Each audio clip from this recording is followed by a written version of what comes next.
একজন মুসলমান ভাই অ্যাডভোকেট সাইফুল ইসলাম আলিফকে নির্মমভাবে নৃশংসভাবে প্রকাশ্যে, তার মানে আমরা তাদের উপরে সহানুভূতি দেখাইছিলাম, তাদের মন্দির আমরা পাহারা দিয়েছি, এখন আর পাহারা দেওয়ার সময় নাই।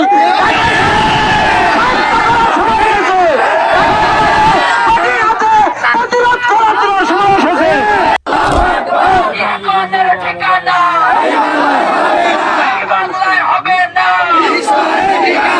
যুদ্ধে, খন্দকার যুদ্ধে, বদরের প্রান্তরে সেই হাতে অস্ত্র নিয়ে সেই ইহুদিদেরকে কচুকাটা করেছিলেন।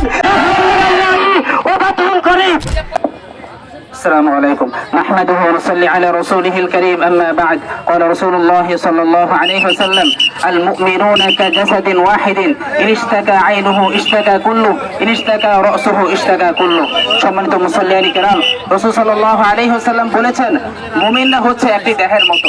মানুষের শরীরের যদি চোখে ব্যথা হয় গোটা শরীর যেমন ব্যথা অনুভব হয়, মাথায় যদি ব্যথা হয় গোটা শরীরে যেমন ব্যথা অনুভব হয়, ঠিক তদ্রুপ একজন মুমিন যদি আঘাতপ্রাপ্ত হয় গোটা মুমিন সকল মুসলমান আঘাতপ্রাপ্ত হতে হবে, তাহলে সে একজন মুমিন হতে পারবে।